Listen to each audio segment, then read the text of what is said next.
Our next speaker is Professor Jim Smith, and he's a Bayesian statistician who does many things, I've been told, but he specializes in dynamic graphical models. Hi, thank you very much. I've realised I've got it all wrong. I've called this the ATI and I've got to call it the Turing, and I've also noticed I've got the date wrong there, so I'll flick from that as quickly as I possibly can. There we go. Thank you so much for inviting me here.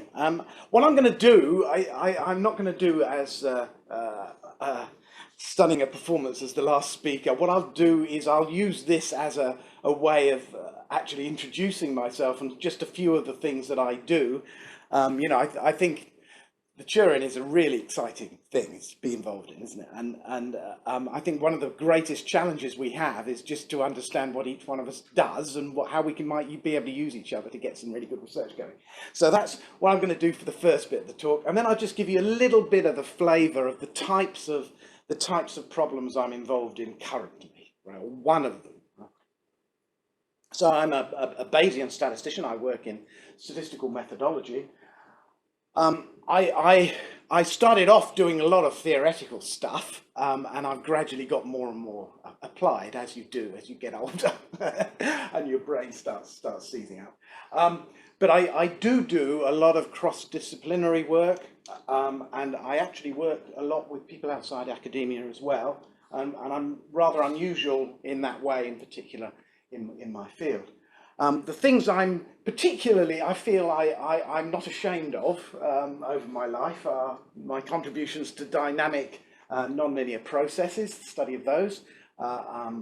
These are all Bayesian graphical models, particularly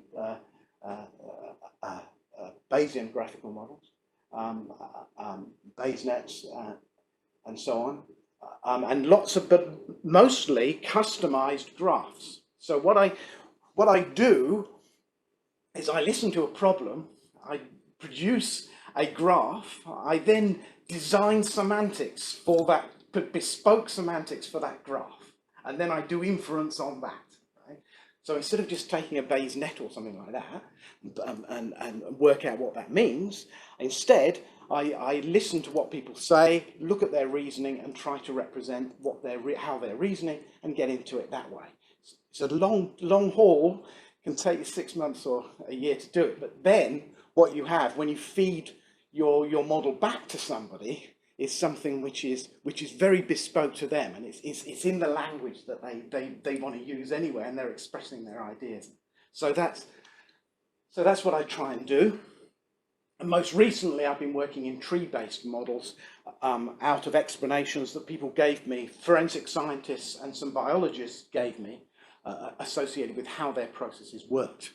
And I'll just talk a little bit about the development of that semantic. One of the things that you find when you're dealing with big problems, of course, is that you have an enormous amount of data and it's patchy. Right? There are usually some things that you have to put pretty strong prior information into a system, even when it looks fairly homogeneous. You really have to work hard at actually getting that interface right, in my opinion, certainly for the sorts of problems that I've been looking at. There are many things I've worked in. Started off working with looking at competitive markets. I'm looking at crisis management after a nuclear power station goes up. You know, when one of the new nuclear power stations blows up, how are we going to evacuate people? That sort of stuff, and how are we going to use all the data associated with that. We had a meeting last year with Cobra, and they had that's a strange thing, you know, because what you find is that you have there we're doing the uncertainty handling there, and we prepared all these wonderful methods of doing the spatial uncertainty handling, you know. So you did all this sort of fancy stuff with high dimensional Gaussian process models or various things like that. One of the things you realise when you got in there is in this sort of emergency, they're not allowed to any electronic access. So you've got to do it all on paper. So, you know, these sort of things are a genuine challenge. But so somehow you've got to interface all the stuff that you're doing and do it via a paper printout of what's going on to give to the people that are making these crisis decisions. That was unexpected. Anyway, it's quite recent. Another area that I've been heavily involved in recently is food poverty, food security. We're in a situation now in this country where vast tranches of the poorer families can't feed themselves, and it's getting worse. And councils have been squeezed for money to spend on people in crisis. So they really are desperately needing decision support to try and address that issue. Right? So how can we do that in an intelligent way and a proper way? That's what we're trying to look at. So, and then so those are the sort of practical things that I look at. I'm still really interested in foundations of inference. And actually, I've really got into algebraic geometry recently as a way of actually expressing various sorts of probabilistic meaning. Noticing that very often what you want to do to get things to work in a probabilistic model is to notice that certain functions factorize. And a factorization is just essentially a multiplication of various things together. Right? So you get a monomial when you're associated with a factorization. So techniques from algebraic geometry allow us to actually understand how these systems learn. Right. So this is what I'm doing at the moment.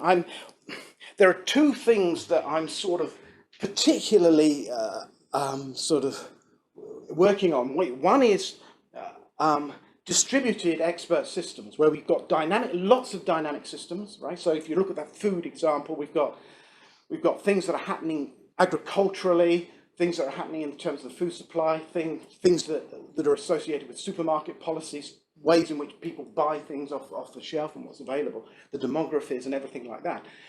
A lot of the key thing there is that very often the judgments and the data are owned by different people, and somehow you've got to piece that all together into a coherent whole. Right? So each one of those pieces is a very high dimensional system, and then you've got to put it all together, right? And it's dynamic.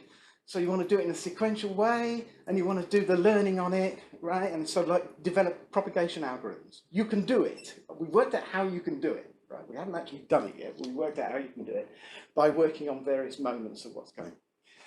So there's that. The other thing is this thing that I've been banging. There was one of my colleagues, Saul Jacker, said to me, am I standing in the right place? Yes, okay.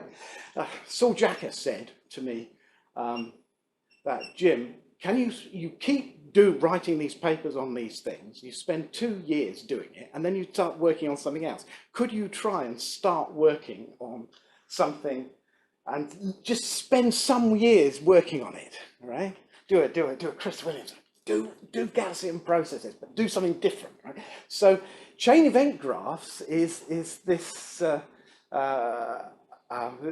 this area which I've tried to sit on my hands and just keep working on these things. We've got a book that's hopefully coming out next year on these things, and I'll just talk a little bit about these things. So just a little bit of technical stuff. This is very easy.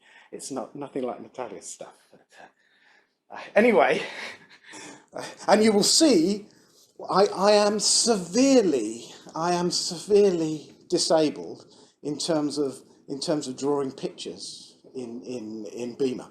In fact, I always use the matrix function, which when you're drawing graphs with lots of edges on them, is not the most sensible thing to do, right? But anyway, so I'm sure people will forgive me. And if you want to write a paper with me, anybody who can draw a graph properly, they can be a co-author of mine, right? We just put the graph, get a bit of collaboration going straight away. Anyway, this is just a toy example to demonstrate something about chain event graphs, which I think is really quite neat. This is a study on part of a study on children in Christchurch. There's well over 1,000 children, and they're classified in terms of just 4 variables there. That's economic situation, their social background, whether their family had life events like there's a bereavement in the family, or they've moved, or something like that, or there's a divorce or something like that, and then they're looking at hospital admissions. So we have we have this little thing, and this looks really simple, right? So you've got you've just got certain levels in each one of those things, certain numbers of levels, right? So whether or not, you know, so for example, the hospital admissions here is either 0 or greater than 0, and so on, right? You've got 2 or 3 levels on each one of these things, right?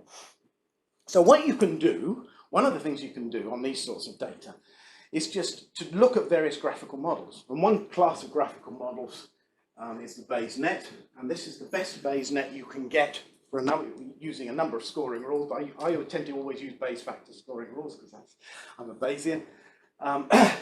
But using Bayes factor scoring rules with Dirichlet, product Dirichlet priors, we come up with this thing. So what does this say essentially? Well, it just says that it's only saying one significant thing, and that is once you've taken account of social background and family life events, hospital admissions are not affected by the economic situation. Right?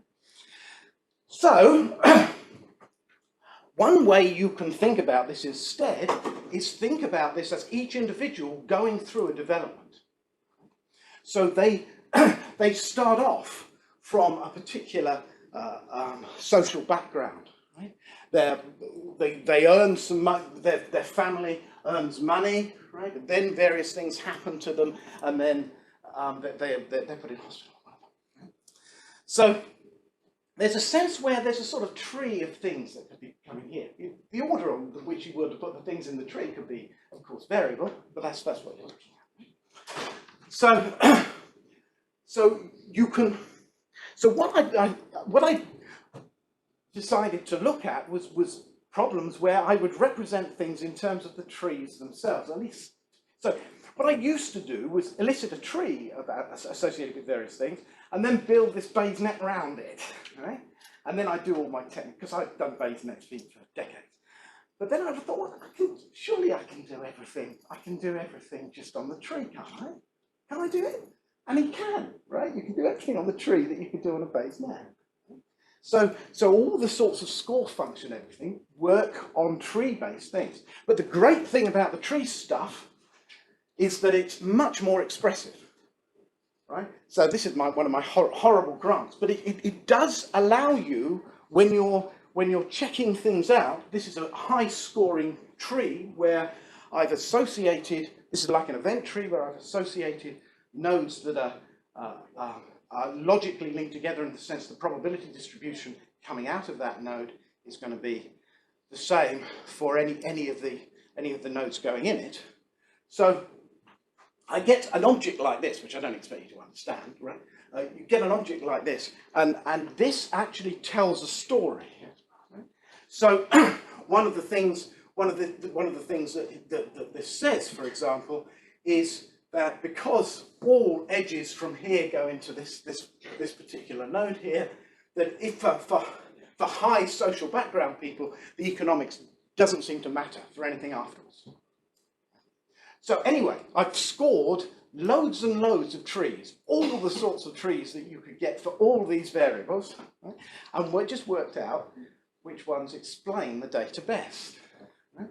So one way of thinking about this is that after the event, you can start constructing other random variables associated with the best scoring tree.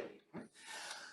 And one of the things you find that actually what I've just expressed can be expressed actually as another Bayes net, right?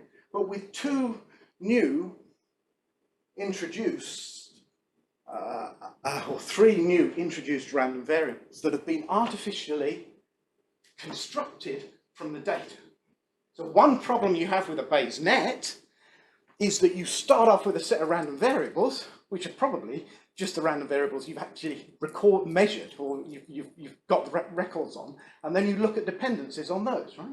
Well, what this is doing, what this method is doing, is it's searching across functions of those random variables, and it's finding the best functions associated with that.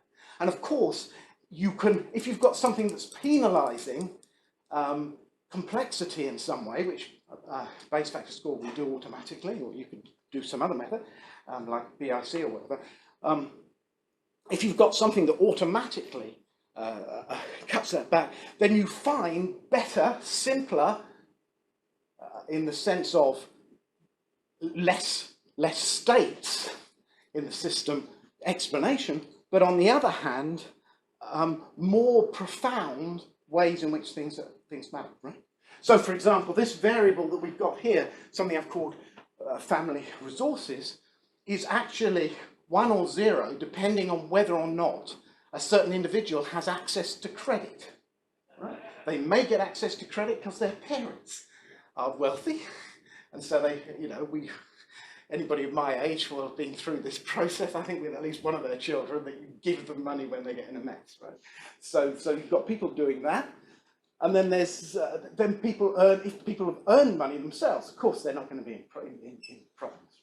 Right? So this family resources, the family poverty thing, this X thing, this thing here is defined. If you look at what that's saying if there's no money coming from somewhere, if there's no money coming from anybody obvious, like the parents, because they've come from a high social background, or because you've earned it yourself, or the family's earned it itself, right? Then you're going to be vulnerable, and that's what that variable X is. So the point is that when you go through these systems, there's an automatic way of constructing random variables that are the key drivers of what's going on. You're not just taking linear combinations of various random variables or whatever. You're choosing functions of these things, and you're searching quickly across those. Why does that work? Well, it's simply, this is because the likelihood separates. So if you're a statistician, you know what that means. If you're not a statistician, you might not know what that means. But the likelihood separates across the probabilities coming out of each one of those nodes. And all you're saying in the CEG is that some of those probabilities are going to be the same as each other, some of those groups of vectors of probabilities, and some of them not, right? So that means, when you do that, the likelihood still separates, right? So whatever the model, you have the likelihood is separated. And so, because it's just this sort of product of these sort of probabilities, that's conjugate to the obvious product Dirichlet distributions that you might put on. So if you make sure that you use equivalent sample sizes and everything for all the priors, and do the usual Heckman tricks and whatever, you can produce a consistent scoring rule, and then look at these things. Right. So and the scores, right? So that's nice. So you get these prior to posterior analysis. The score, the predicted distribution is the scoring. The marginal likelihood you get is the score. And what's really nice about that is the marginal likelihood, this score function, again with this quantum model, is linear. The log score is linear. And so, and also it's local, in the sense that if you change a bit of the graph somewhere, it just affects the score of that bit and nothing else. Right? So that's really nice as well. Right? Anybody who knows about search algorithms, if you've got that sort of thing, it means to say that you can use really smart methods to actually do the search. So we use dynamic programming, we use integer programming methods here, just to search over this vast space. Right? And of course, you can always use non-Dirichlet, the usual conjugate priors. You can use non-local priors. We've done that as well. That actually keeps the models much sparser. That's a nice way of actually getting sparse models. If you play that, it's really good fun working with non-local priors. So you always choose models that are a little bit easier, a little simpler than the ordinary Bayes ones. And yet it's all the Bayesian machinery goes together. Right. So,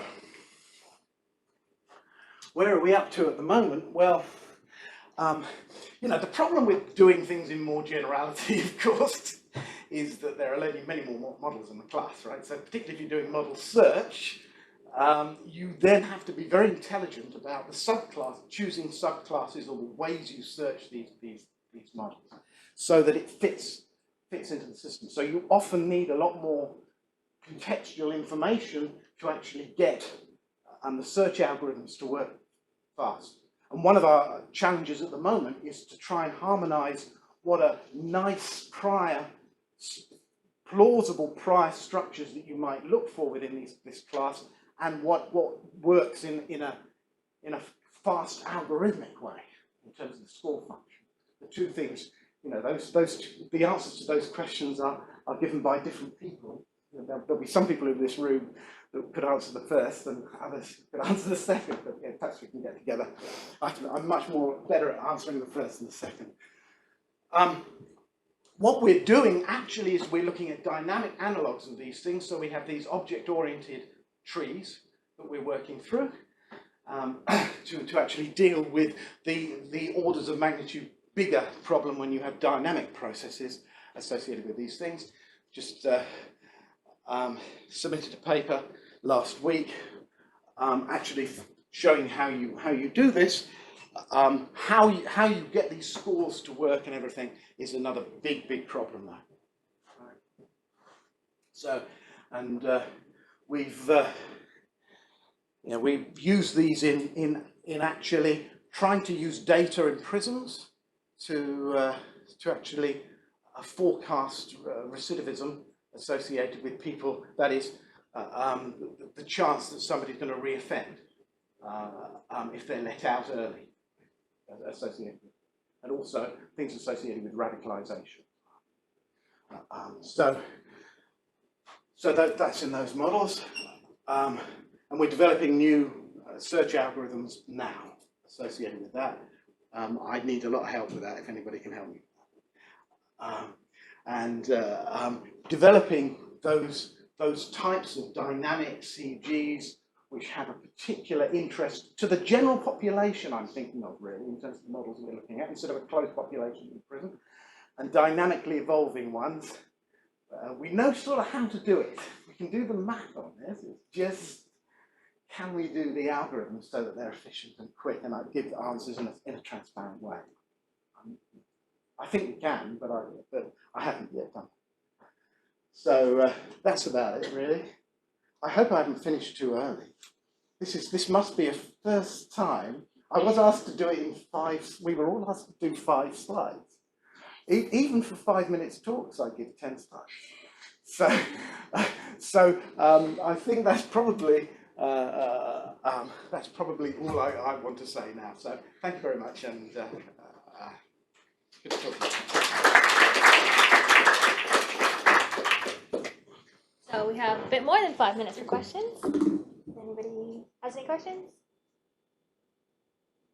Okay, I've got a question. So, so when you're trying to, I guess you have to find these trees using the algorithm.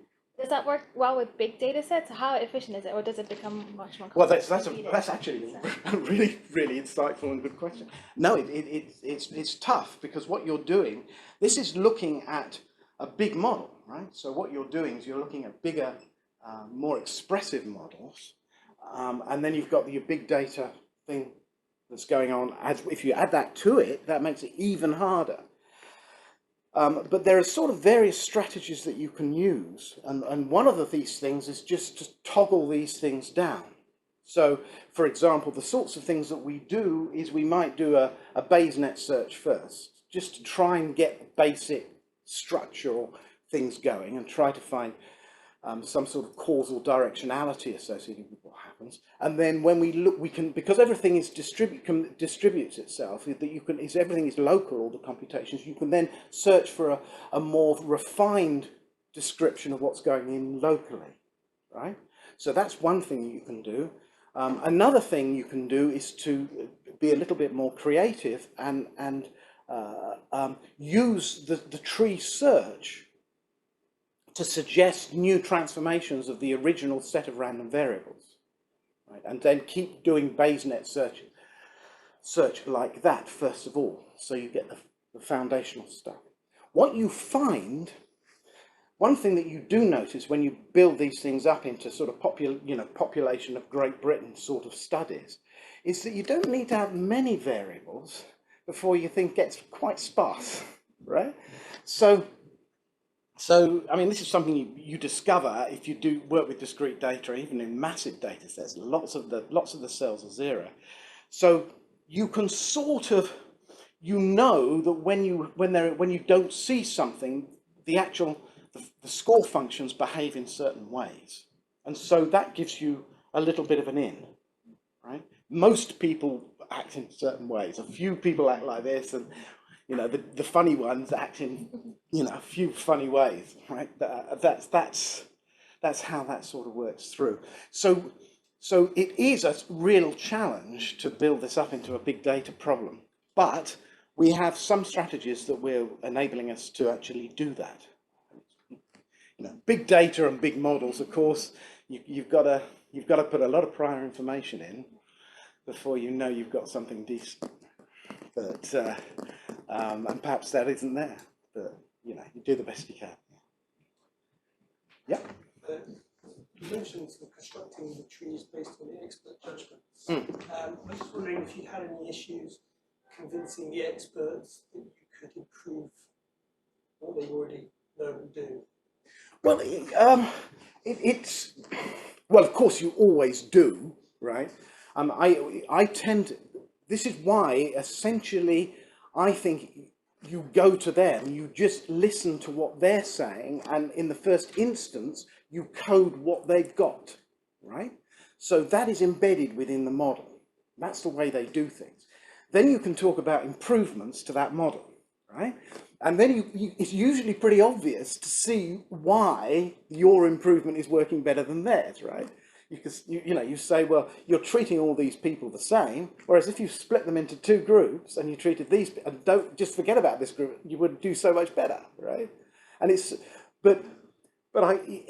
there is a big problem. There's always going to be a problem with adoption of methods that you use unless you get in first and listen to the way that they think about doing things, and the sorts of algorithms they're using already. And so if you can possibly do it, if you can find an incremental gain, that's so much more likely to be adopted.